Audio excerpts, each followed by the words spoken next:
Hello friends, today we are going to start chapter number 11, Indian Judiciary, lecture number 1. Friends, in this chapter, we are going to discuss about the third organ of the government, that is Indian Judiciary.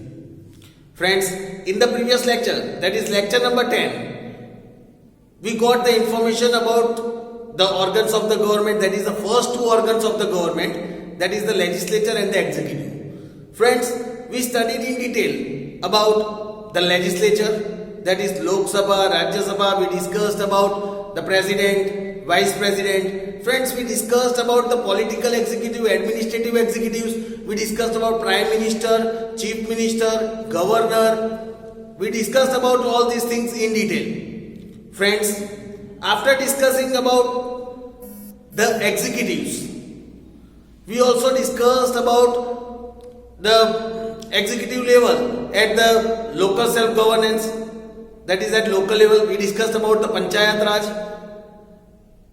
As I told you that for the third organ, judiciary, we have this new chapter number 11, in which we will discuss about the third organ, that is Indian Judiciary. So friends, let us start learning about Indian Judiciary. Friends, starting with the very first topic, let us discuss about Indian Judiciary and its structure. Indian Judiciary and its structure.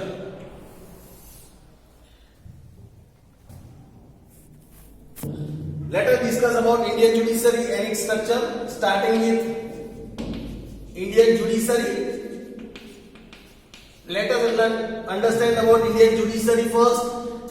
Friends, here it is said, the Indian Judiciary is an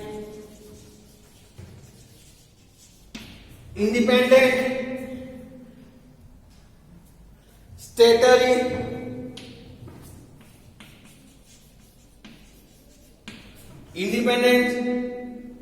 statutory and impartial organ of the government.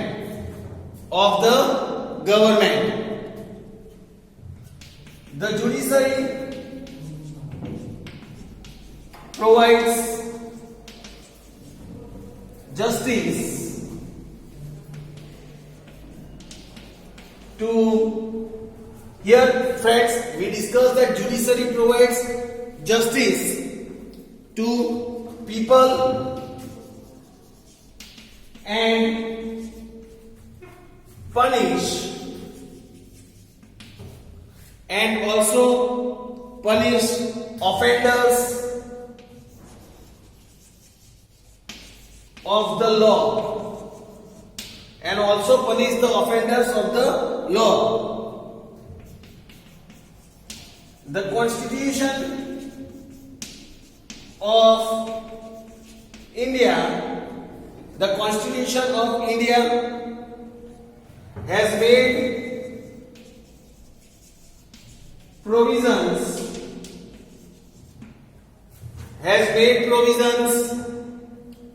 to provide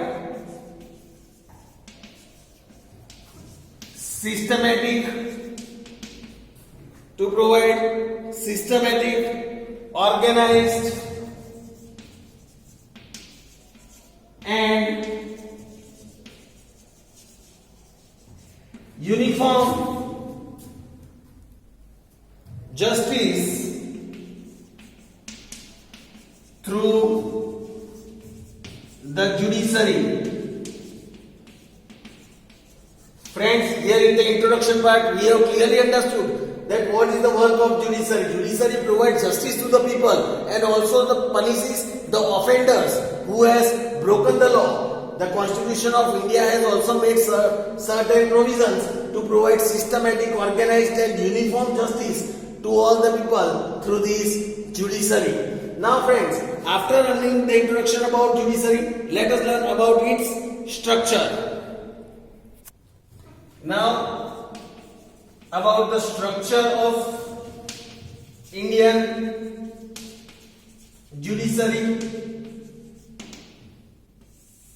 Let us discuss about the structure of Indian judiciary. Here it is said, the judiciary forms a pyramidal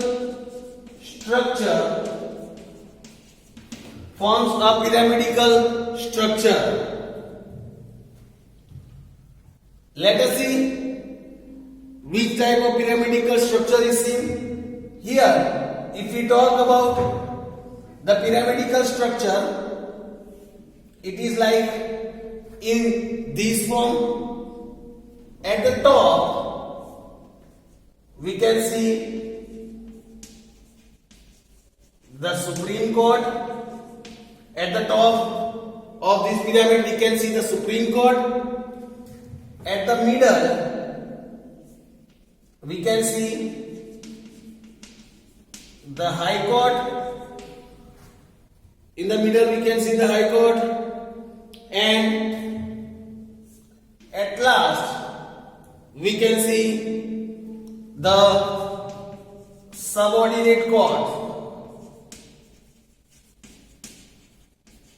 The subordinate courts, that is district courts and tribunals. So this is pyramidal structure is formed. On the top, that is Supreme Court. At the center level, that is the High Courts, and at the lower level, that is the subordinate courts.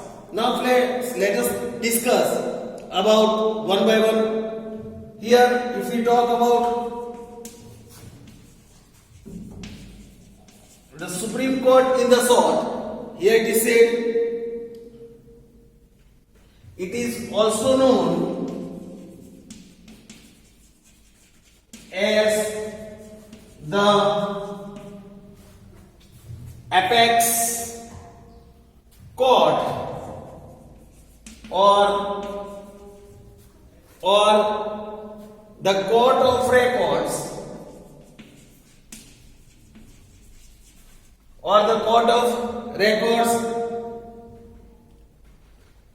lies at the top of this pyramid.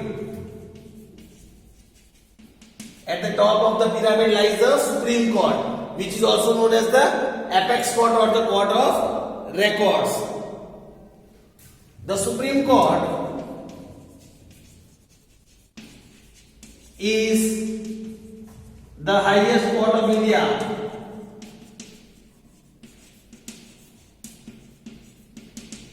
It is the highest court of India.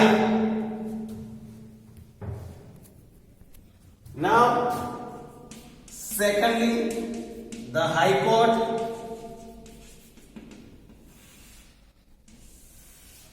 Now, if we talk about the High Court, at the middle level,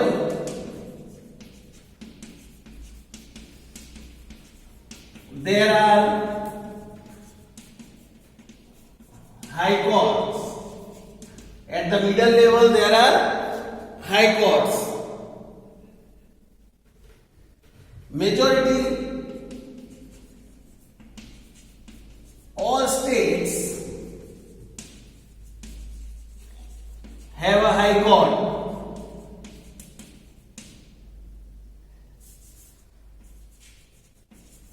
Majority of all states have High Court. That is about the High Court. And third is subordinate courts.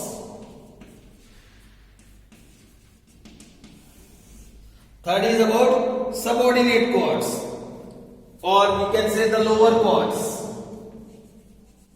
The lower courts. Then, if we talk about it, all the courts below the High Court, below the High Court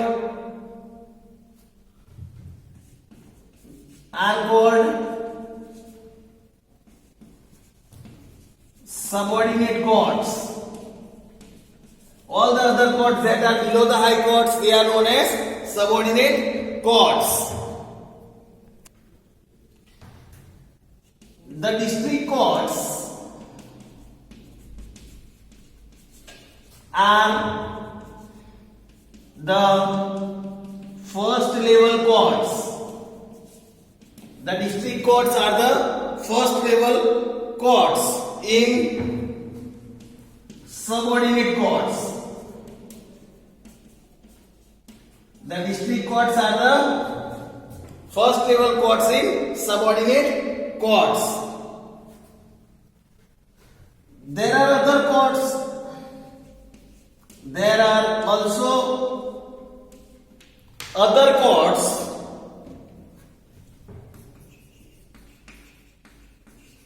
known as, there are also other courts known as tribunals at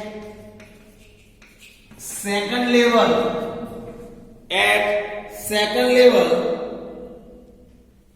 or say below district courts,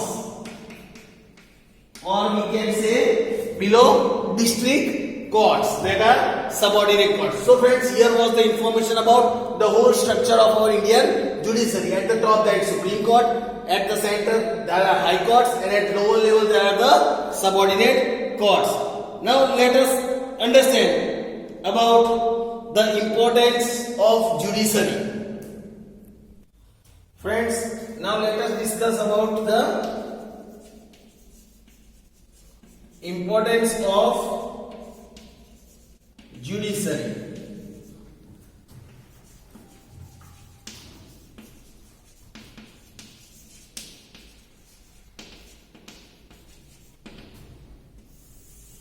Importance of judiciary.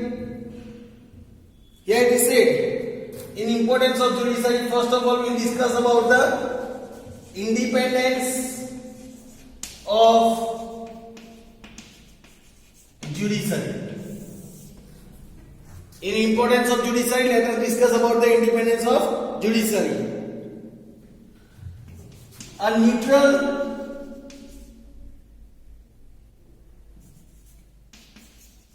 and impartial judiciary, a neutral and impartial judiciary protects and preserves the rights of the citizens, protects the rights of the citizens. The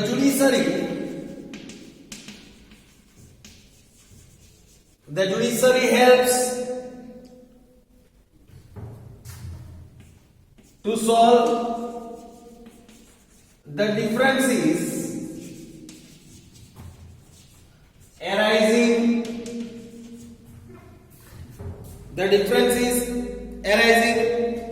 between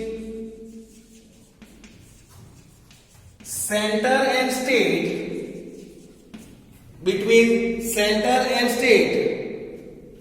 or between one state and the other.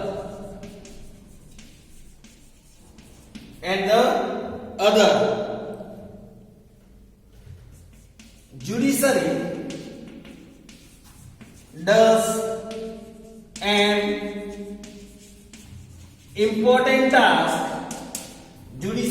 an important task. Of interpreting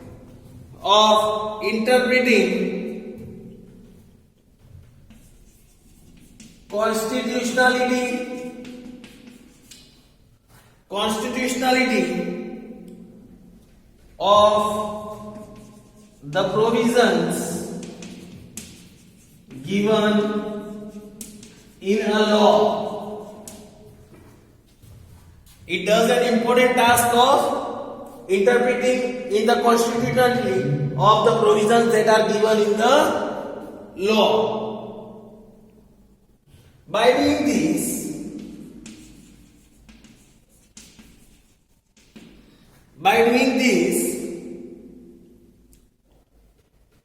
the judiciary sees that the constitution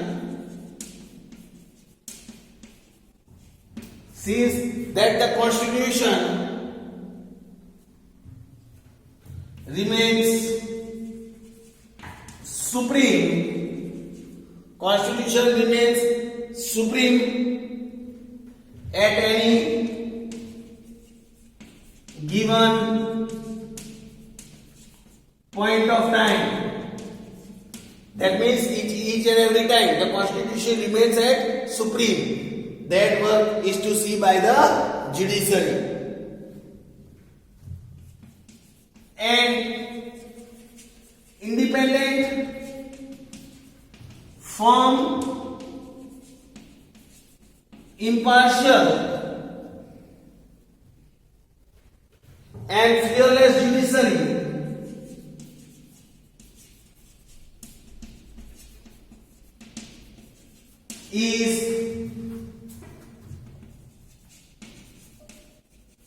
is important to see that the legislature or the executives do not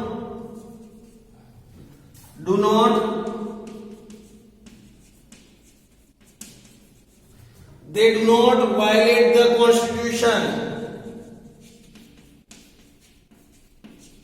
Here we say an independent, firm, impartial and fearless judiciary is required because to see that the legislature and executives, they are not misusing their power. They are being in control, and that is why this judiciary becomes important. This independent judiciary is required.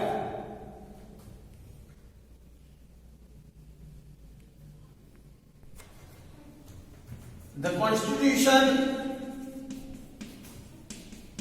says that the judicial process is conducted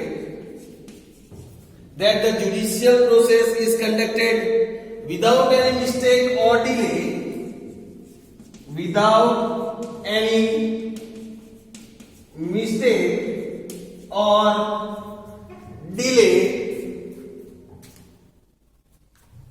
and that the citizens get quick, cheap and equal justice. They get quick, cheap and equal justice. Now let us see the another point, that is about the limitations of judiciary.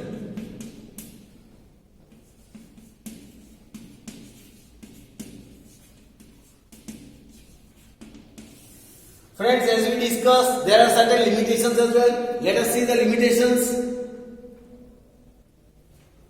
Although the judiciary remains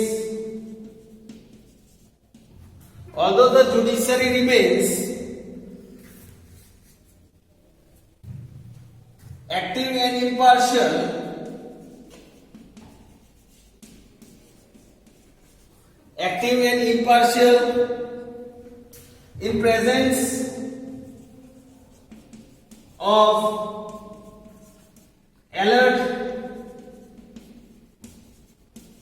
in presence of alert legislature and executives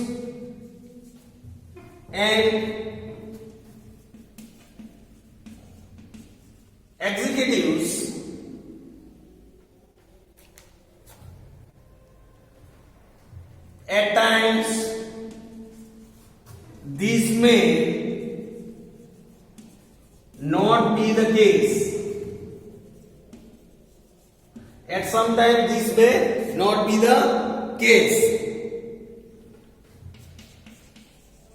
Sometimes due to the inactiveness in the administration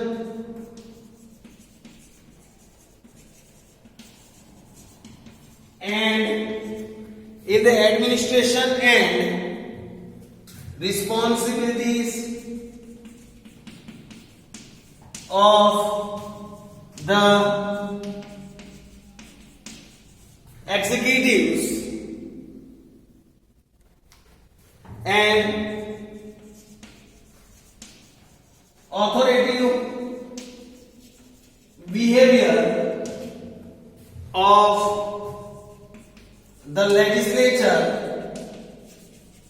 and authoritative behavior of the legislature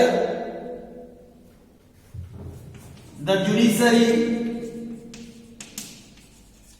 may not be able to remain fearless. It may not be able to remain fearless, independent, and impartial.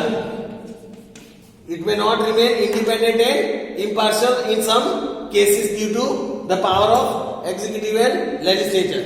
Okay friends, with this we complete these two topics. We will discuss about the other topic of this chapter in our next lecture. Thank you friends.